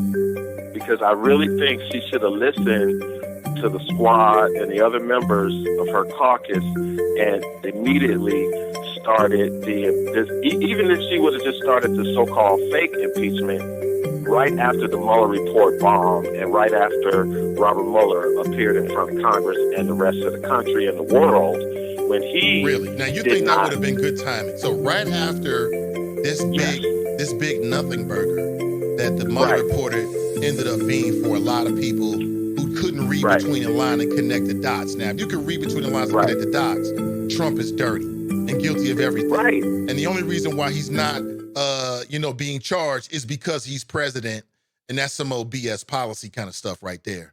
That's just an agreement between the Democrats and Republicans. But in my opinion, yes. But yes, so you think right after that big, embarrassing moment, they should have started another investigation on the heels of that? You think that would have made sense? Yes, because Robert Mueller basically said it in front of everyone. Because you got to remember, Nate, the Democrats were really upset when Attorney General Barr made that announcement about the findings in the Mueller report. You remember how upset the Democrats were that they didn't like the fact that the Democrats did not have an opportunity to spin it before Barr spun it. So again, Mr. Ivey, he sat in front of everyone, Robert Mueller, and said, this is an issue for Congress to resolve because we cannot indict a sitting president. So they knew this from the beginning, Nate. But see, again, they were dealing with a person like Donald Trump, who you said that he thrives in this type of environment. So they thought that he would have resigned by now with the pressure from other Republicans and pressure from the people who elected him. But it didn't happen. And now, Nate, I think they've lost all of their momentum coming out of after that Mueller report and then Mueller testifying. So, again, Nate, it's just, and all I'm saying, Nate, is the Democrats are just making it easier for Trump to get reelected. They're not making it harder. So, I know we still got a lot of time, but I would really love to hear what people think of the current Democrat Party, because the media has been very successful in keeping all of America focused on Donald Trump and not on the Democrats, because I don't know, Nate. I don't think they could beat this economy, because jobs, baby. I mean, 3.5% unemployment, Nate. You got people with 2-3 jobs, pockets fat, people starting businesses, people taking trips. I mean, people that the economy is doing very well. So, again, I'm not going to take up any more of your time, Mr. Ivey, because I'm sure it's other people that have a point of view. Yeah. Or your favorite member of the Chop Shop's on the line right now. All right, Mr. Ivey. Thank you for taking my call. Yeah, South take Squad it easy. 52 dropping science to anyone who wants to catch it. Peace. I love the consistency. Appreciate it. But we got Glenn on the line. Good morning, Glenn. Welcome to the show. What's going on, Nate? I'm doing great, man. Would you like to answer his question? Man, I've added a step back to the fadeaway now, man. Little James Harden crossover to the left. Of course, Nate, I'd like to respond. Is he on the line? He's not. Or is he? Oh, okay. Lord, I almost got a heart open. I'm like, hell yeah, I want to talk to this guy. Nate, this is an example of Drop living in his alternative world. The alternative world of Rush Limbaugh and Mr. Snurley. Because apparently he hasn't got the notice that actually momentum for impeachment is up. Now, everybody inside the Chop Shop understands this. They get the news just like everybody else. And impeachment up is for independents drop, it's actually up. Impeachment among Republicans is actually up. Nate, every single point that Drop makes, what do, Nate? I go inside the Friends of the Nathan Ivey Show and post the facts. Those two stories that I just talked about are on the Facebook page, Friends page. So, Drop, this is the problem that you're having, man. And I told you this before. You got to stop using the 2016 talking points of Republicans. We 2 years ahead of that. And he talks about the 2018 midterms, Nate, like it was 1918, like it was so long ago, decades ago. No, that momentum is still there. Matter of fact, another sign that momentum is still there. Did you see what happened in Alabama? They just elected the first African American mayor of Montgomery. The first one. And he talks about the momentum of people organizing and getting out the vote. The vote. That's a majority black city, Nate. And they came out and drove. I think he got like 67% of the vote. But it was overwhelming. The first one. And this is the momentum that's still left over from the 2018 elections, Drop. This is what's happening down in Alabama. These things are happening down in Georgia. These things are happening in Texas. I think, 8 state representatives from Texas, Republicans, have decided not to run for re-election next year, Nate. Those are the signs. We know their momentum is out there. We know, if he talked to me, and you made a great point, he said that he needs to stop and do better. Let me ask you, Nate, after 3 years, do you think Donald Trump is even capable of doing better? No. Oh, no, he is who he is. I know. We got what we got. I mean, Nancy Pelosi said it best when everybody was on her, including me, saying, drop the hammer down, bring up the articles of impeachment. Remember when she said that Donald Trump will eventually impeach himself? That's exactly what he did. I mean, Trump talks about bringing out this investigation right after the Mueller report. And oh, by the way, let me just sidetrack. Rewind. Yesterday, a bipartisan Senate committee, Republicans and Democrats, released the Russia report. That's right, folks. We really didn't talk about that because there's so much shit going on right now with this impeachment and Donald Trump and his ambassadors, and no one talked about it. But they actually verified everything was in the Mueller report. I didn't talk about that either. Yes, folks, it happened yesterday. It was headed by Richard Burr. Who's what? He's a Republican. Staunch Republican. These are the people inside the Senate Intelligence Committee, Nate, that will eventually turn against Donald Trump. I put this in the Friends page. Did you see what's happening on the news now? While you walking around while retired with your halter top on, you need to check out the news. Guess what? Turkey has already started airstrikes in northern Syria. Guess who they're going after, Nate? The people that did all the fighting for us against ISIS, the Kurds. So guess who's upset now? All those Republican senators inside the intelligence community and those who are pro-armed forces and, and pro-allies and pro-helping the people who actually put their ass on the line for us fighting ISIS, well, now they're about to get slaughtered.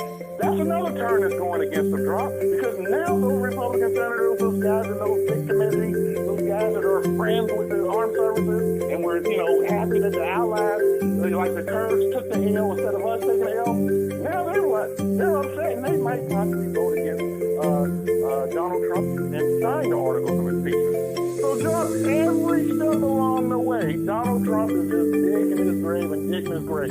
Kind of like your ass coming in this chop shop with misinformation. Man, I got to get back to doing what I'm doing, but you know how I do it. Hopefully in the end they get what I'm spitting. I'm out. Okay, then rack 'em on that one. Made some interesting points, drop. Now see, that's the debate I want to hear. Because Fame is going to be over the top. You can already tell. We got a little bit of a taste of his debating style. His style is, I'm just going to keep yelling and screaming until everybody shut up, which never happens. So he just keeps yelling and screaming. Please tell me you're tracking this. Oh, man, y'all missed it then. Yeah, we did like a little impromptu debate with Fame and Liv Mason. And Fame just cracked. It just exploded. I'm like, whoa. It was quite interesting. But I think Drop could have an intelligent conversation.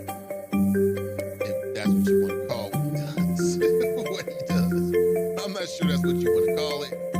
But if that is what you call it, then you can roll with it. So we got a quick list here of things that will quickly get you kicked off the air. Okay? Then we'll cut to commercial real quick. And that is the Israeli-Palestinian conflict. Stephen A. Smith is the man. He is the face of the franchise over ESPN. The number one stunner. And they cut the commercial. I'm sure they had a little conversation with him within the last 24 hours. Like, look, B, we love your witticisms, but just be witty about the sports and make this $10 million. Right? That's what we need you to do.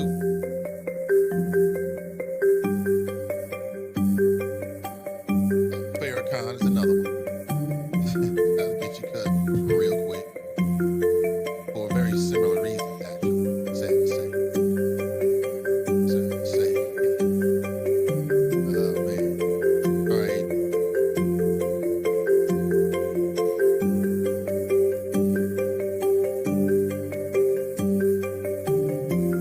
Republican zombies always try to use the Jedi reverse mind tricks on people. They really don't want this impeachment to go forward, stating that the impeachment is going to get him reelected. GTFOH, LOL, right? Yeah, like, go ahead and impeach him if you want to. But is there any truth in that? Like, believe what you want to believe. Trump, this is the Republican It's Party. Sims Furniture's biggest sale ever. Furniture, I was mattresses, recently and listening appliances all slashed up to 60% I off. listened to a If you want podcast financing, or I was we do it watching right here in the something store, online. and we Think about it for a guarantee second. you will be Searching my approved brain files no to matter remember what your exactly circumstance. where the source Sims was from. Furniture. But it seemed to be a legitimate source, and they were talking about. It might have been NPR actually. They were talking about. No, it wasn't NPR. It was somewhere else. They were talking about why the Republican Party continues to support Donald Trump through all of his theatrics and everything else. So they brought these political types, reporters and people that watch this for years and years and years, and are supposed to have all this insight. And they started breaking it down. It was real simple. What it comes down to is there are a lot of examples of Trump destroying some of these white male Republicans that stood up to oppose him. The base turned on. So what they were saying is that the Republican Party is Trump's party. The kind of people that go to the primaries, they love Trump. They love Trump. So basically, they feel like they got to go with it because if they come out and openly oppose him, then the people that support them might revolt. Like, yeah, we like him, but we love him, right? So that's what it is. That's why the Republicans don't come out. And we already knew that without some Doogie Howser foundation.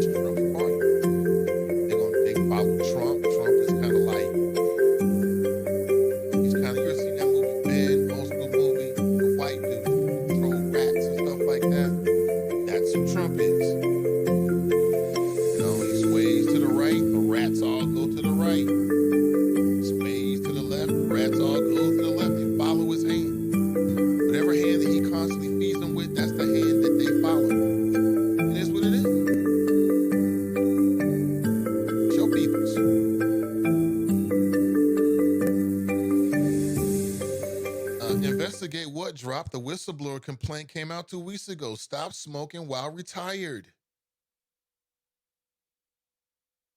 Ben Thomas writes, man, miss me with this BS drip.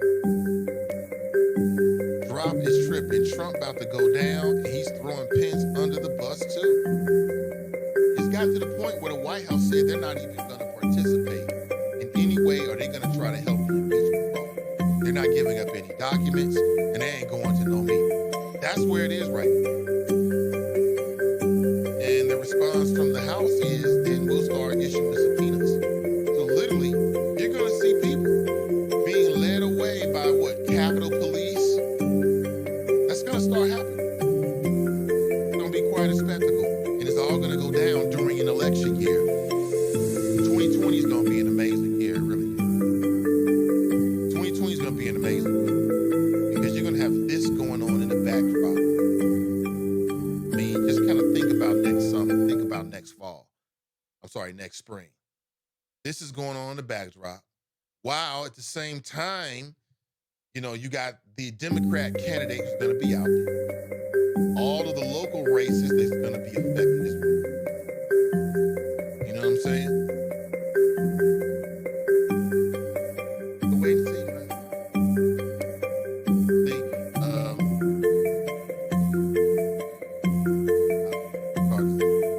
Hard to say what's going to happen. Pamela writes, Glenn, I bow to you. You got these racially confused black Republicans scared of your knowledge. Sister V writes, Nathan, I'm one of those Tupac supporters who believes more happened than a big thug killed him. I tend to lean more on Potas's version or similar. If it happened by your version, why no arrest? All dead ends lead suspects. But that's just my thinking. Sister V, listen, I'm not saying that's too far from my thinking. But there's been some new information. Some new information out there from Vlad TV. He does these interviews. Over the last year or so, he's been doing, I don't know, whatever award. He should get an Emmy for the kind of stuff that he's doing. But, it's just new information. The facts are that Tupac got into a fight that night in the lobby of the hotel. And he was one of the instigators. And, he beat this guy, dude, and they tried to stomp this guy out. Now, the guy they stomped out was a younger dude who didn't mind killing people. Tupac, and they get in a car, they're going to a club. Can't recall the name of it. This young boy gets into his whip and is looking to kill them. He was looking to do exactly what he did. He wanted to pull up on him in the whip, spray him with noise, swerve. As luck would have it, he caught up. And from the way it was explained, because Tupac always had bodyguards, he had like 3-4 cars behind him, all bodyguards. Think about the president, cars. But from the angle in which he caught up with Tupac, they was like literally, just think about you at the light, you looking for this dude, and then you see the car coming, going straight to the light, going from your left to your right. It was that kind of thing. So they make that right. He's side by side. He's exactly where he wants to be. Tupac's on the passenger side. It just seemed like it was just one of those things that was meant to happen. So that's the facts, as I understand it, from all of the detectives and then the eyewitnesses and everything. So, and this brother got dealt with in the community, I believe. So there will be no arrest. But that's the latest on Tupac. You know what I'm saying? Can you imagine here it is looking right past you in the perfect position, because Tupac and Suge was in the front line, as I understood it. They come through the light. Dude takes that right. He's parallel to him. There it is. That's what happened. Very, very sad. Pamela writes, oh Lord, here he goes again with his lie. Mike Jones writes, I applaud Tyler Perry for his biz acumen, but I wouldn't call those movies works of art. Really? Really? We got a Tyler Perry hater in here? Tyler Perry's done some good stuff, man. I'm not the biggest fan of that Medea crap. That's not my style. I'm not into all of that. Have I ever chuckled before? I don't even remember even chuckling, quite honestly. Maybe like this is some dumb itch kind of chuckle. That's not my type of what I really watch. But I've seen some movies from him. He had a movie in which it was about Idris Elba in it. Remember that movie? I thought that was a type movie. I just don't remember all the names of the movies that he actually and I bet you Tyler Perry has created a movie or been a part of the movie that you love. And you just don't know it's Tyler Perry. That's it. You applaud him, but you don't think it's art, huh? You don't think Medea is art? That's art. Highest form of art. See, what was the movie he did? Daddy's Little Girls. Remember that? That's the movie with Idris Elba. It was romantic comedy. He was taking care of his little girls. And baby mama was tripping. Remember that? That was a good movie. Totally male bias, right? Nobody called me on it, so don't matter. What else has he done? Diary of a Mad Black Woman. Remember that was a tight movie. How about that crazy movie, The Family That Prays Together? Remember that movie? And she was messing around with the white boss behind her husband's back? What? Girl, you taking us back to slavery with that movie. Remember that? She was all clout chasing. They do anything for clout. She was clout chasing with the white boss because he was like a big time shot guy. Really, he was born into money. Remember the movie When Did I Get Married? Remember that? Remember that series? That was tight. You know that was a tight series. It was all about black love with the couples, and they was friends. They would go out together, and then shit would come out. So, like I said, I don't need to go no further. Right there, man. Everybody have seen that. You've seen the When Did I Get Married? It was like two of them. Remember Janet Jackson was in it. Malik Yoba, straight Malik Yoba.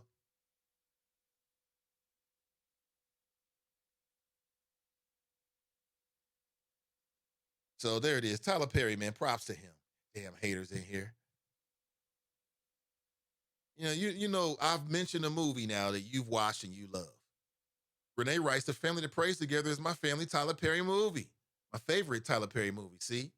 I knew that either that one or When They Get Married or When Do We Get Married. You've seen one of those. Those are good movies. Remember the scene? He goes to the job site. Dude's like talking ish because he's been with his wife. He punches him. Boom. Never mess with my wife again. Remember? I don't even remember what happened in the movie. I remember that part. Let's see. TNT writes, well, why haven't the guy who killed Tupac been arrested? We all seen a video. His face is detectable. No one has been arrested for it yet. I believe he was killed.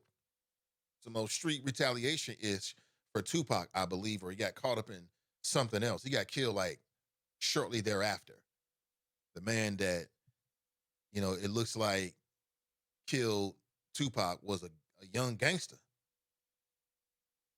That's what he was. And how do they know? Because Vlad TV has done some great reporting. They caught up with Suge's bodyguards about a year ago. All this stuff, you can go to Vlad TV on YouTube.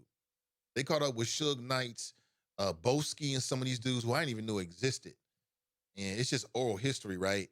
They caught up with these dudes and they sat down and dudes walked them all the way through it. I mean, these were dudes that were part of Suge Knight's crew, the infamous crew full of gangsters that used to whoop people's ass.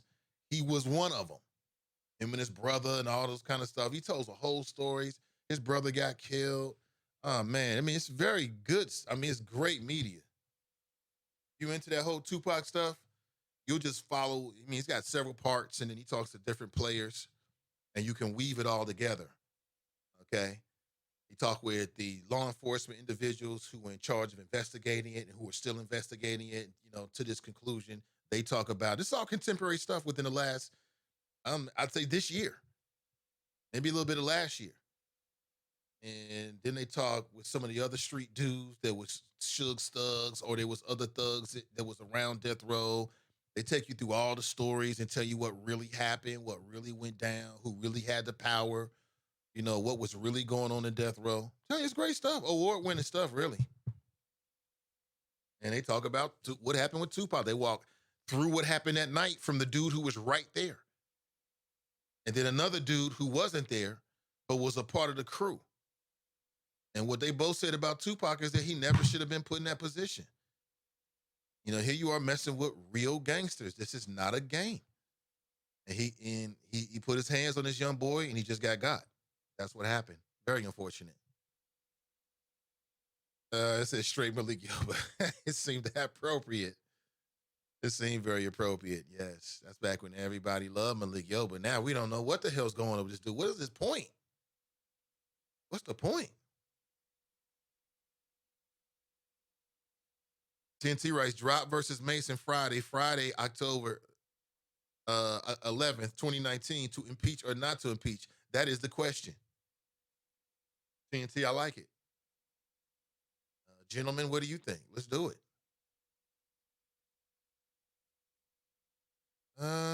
See here. Thanks for taking my call. You're very welcome. Thanks for making the call. Appreciate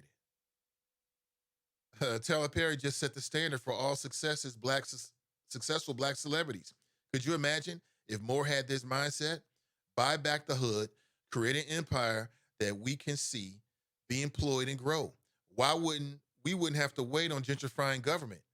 Don't let me get rich. Well, I mean, it's some folks with that mindset, it's some, I've read about some dudes that's out in Lincoln Heights. Some brothers came together and they're going to try to do just that. It looks like they're going to try to buy back the hood, buy up the property, and then maybe, sell it, not as some huge, profit, so that they can address the housing situation and help to turn around Lincoln Heights. Now, I might be adding more to that than what's really going on, but it's something positive. I didn't get a chance to read the entire article and get all the way into it, I must confess. But I think, matter of fact, since I brought it up, let me do that right now because it's worth that. Mason Marler writes, the White House doesn't control what, where, and how a co-equal branch of government imitates an inquiry of impeachment. Also, you don't need a vote by the House to start articles of impeachment. I told you, stop lying to the choppers. You got to do better, bruh. Hashtag light work. Okay, so Mason Marler 7 minutes ago he was fact checking. Yeah, you know what? If you remind me, TNT, as a matter of fact, I can do it right now. I can post a link to get you started from Vlad, and you can watch the videos for yourself and decide whether you think they're authentic. The brothers involved all seem authentic to me. And then the police officer will, you can look at there's a video in which he talked with the investigator of Tupac, and everything I just said, I just regurgitated from what he said. And he broke down what happened with Orlando Anderson and how he caught up with him.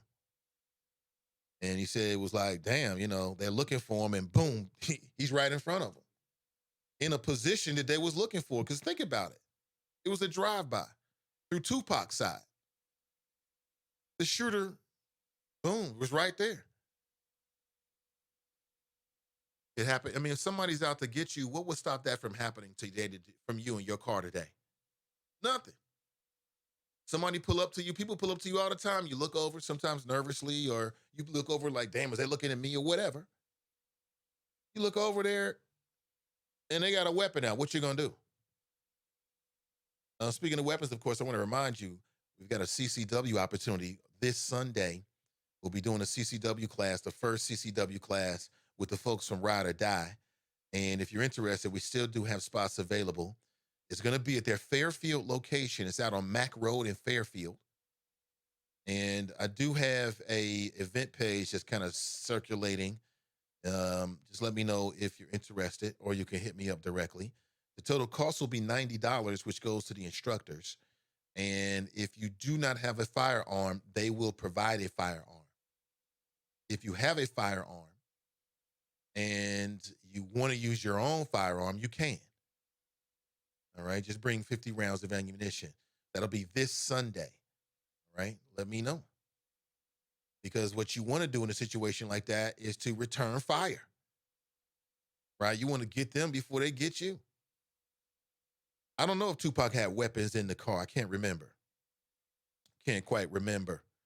Also, I don't want you to forget, and I want to remind you, happening this Sunday is the First Lady's Health Fair. If you know someone who could benefit or you could directly benefit from getting a health screening, the First Lady's Health Fair will be kicking off this Sunday. That's October the 13th. And the way it's going to work is that all of the locations will be open on that one day. On that one day. And there's numerous locations. Let me post a link inside the Chop Shop where it's readily available for you. And you can check it out for yourself. Check it out for yourself. First Ladies Health Fair. And they're going to have health screenings for numerous things. HIV, diabetes, hypertension. Again, these are confidential. Breast and prostate cancer. Fellas, you know we got to take care of that prostate, man. When did you have your last prostate exam? Last time. Vision, dental, brain health, and lung health. Flu shots will be made available. And in terms of children, they'll be doing screenings for the flu shot, blood pressure, asthma, a body mass index, dental vision, speech, and language. Again, all of these screenings will take place on the same day. The First Lady's Health Fair. You can get a free flu shot, a free mammogram, free health screenings for adults and children because your health matters. Your health is your wealth. I bet you there's a lot of rich dudes, man, on that day that wish they would trade all of the money to be healthy. All of it. Now, anyone can visit any of the locations to get free health test screenings, whether you're insured or uninsured. And please pass this information. If it's not for you right now, perhaps it's right for somebody in your world, to share with somebody that you know on social media and let them know that there is an event taking place this Sunday, the First Ladies for Health. Did you know that HIV is on the rise here in Hamilton County? Why? Education, lack of screenings. Here's an opportunity. Check it out. TNT, now you know why Tyler Perry held his down and pushed forward when he was catching hell from the black community. Yes, we do. And he was only catching hell from a segment of the black community because the black community is not a monolith. Black people don't all feel the same way, even on issues that we agree with, because we might disagree on the solution for it. Like we might say, hey, we agree that's a problem, but the solution, we might think there's 2 or 3 different ways to do it. And there are many people that supported Tyler Perry. That's why he's in that position right now. Man, people love Medea. Don't let me be sour about it, because I'm no barometer of the entire community on this one. I'm just saying, like, there's people out there that love Medea. They watch it with their family. They love it. And at the end of the day, you know, if Medea does have like an overall like family sort of moral sort of thread through all of them. So I guess it's an acquired taste, man. It's to each their own, I guess, ultimately.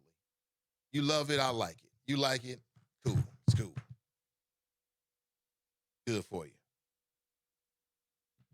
Let me see. Before we roll out of here, I think we got John, man. Let me talk to John real quick. I don't want to disrespect him by not giving him at least a minute or two on the show. Hey, John, what's going on this morning? Good morning, Mr. Nathan Ivey and the good people of Cincinnati, as well as the good people around the world and the choppers. Before we get to drop, you know, you were talking about Tyrone Perry. I wouldn't call him a genius. I don't follow his platform too much. I think he's a great writer and a pretty good actor. He came around at the right time and developed the right platform. Not too much different from Flip Wilson and that dialogue with Medea situation. That's been done before. Flip Wilson done it, and many comedians in the past. He just brought a platform that relates to the black community. That's why a lot of women can relate to that character. I'm not a follower of him because when I see one movie, they all seem like the same to me, and at some point I get bored and I want to go the other way unless he develops something else. But I admire him because look at a man that was sleeping on the streets. And luckily, he ran across one of his college buddies that was a lawyer and saw him sleeping on the street and got him a hot meal and brought him into the restaurant. And he had his books and stuff with him and his paperwork. He said, "What have you been doing with yourself?" He said, "I've just been writing." Luckily, that lawyer looked at one of his scripts and said, "Wow, this is good stuff," and made some calls, and the rest is history from there. So, I'm happy with him, and I'm glad that he does give back because he realized where he came from. Can't say much for us, some of us, but that's another story at another day. These athletes and these entertainers that forget who pushed them to get them where they came from. You were talking earlier about the shooting in Texas and the host of characters, the young brother, his life that was snuffed out, and then the witness. I look at all of this as not too much different than police cover up. You don't want hopefully the family does not get the feds involved. I don't trust them either. All of this stuff is history repeating itself. This goes back to the Black Panthers and all that, where local police were a part of the groups. The FBI was involved. All of them were bad, just like Malcolm X. Malcolm X and Martin Luther King and JFK, they were following them around everywhere they went. If Malcolm went out of the country, the feds were following him. They were audio taping, wiretapping. And I'm happy to see just before Malcolm died and Martin Luther King died, they both decided to stop fighting, and then they decided it's all about bringing our people together. And they did that. And the feds were still monitoring. And once the feds saw that, when Malcolm and Martin Luther King came together and said, "Listen, you have your differences, I have mine. Now how do we move our people forward?" Once the feds heard that, then the assassinated attempts happened from there. I think it was Malcolm went first, and then King went, and then the Kennedy brothers. That's another story, another day with those characters. But this is nothing new with the assassination. When somebody stands up and want to do right, either local police want to take you out, and if not, they hire somebody within our community that does the dirty stuff, similar to what you talked about with Tupac. This is nothing new. Some of us are gutless, and we will sell each other down the drain. And if it means killing each other, then they will do that just to divide and conquer the black community. And we'll end with this because I know your show is going to be ending soon. Drop. I had no idea. All of this time I listened to Drop and listened to you, and I guess I come to the conclusion, and maybe you can correct me if I'm wrong, that Drop is a diehard Republican. Now, that's his business. I don't care who he votes for or anybody votes for. You can vote for the left, right, Republicans, Democrats. I could care less. Both parties have been selling us down the drain, and they will continue doing that. And both parties have been dividing, conquering us. So as I listen to Drop, and he goes across his diatols, and he can believe whatever he wants to believe. If he wants to follow Trump, that's his business. But Trump is sticking a stick right up his you-know-what. And that's how we will end with that. So, Drop, I know you're listening to the Nathan Ivey Show, and I know you're going to lash out. That's your business. That's your choice. Don't get mad at the messenger. Get mad at the message. Have a nice day. Thank you for that creepy voice, man. I think John's a little bit out of the weather. Under the weather. I'm a little under the weather myself, quite honestly. Not sure what it is, something going around.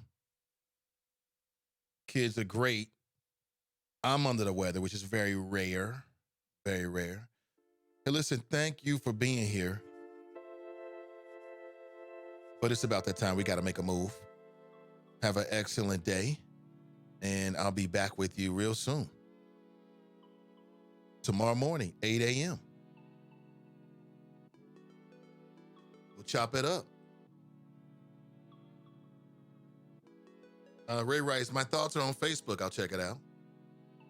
Economic freedom, not a natural hair care laws. Cream, get the bag, he writes. Drop writes, net neutrality is gone for good. Don't need it. Send digital media didn't need net neutrality. Oh, dear Lord, you're wrong. Tanika writes, good morning. I'm way behind here.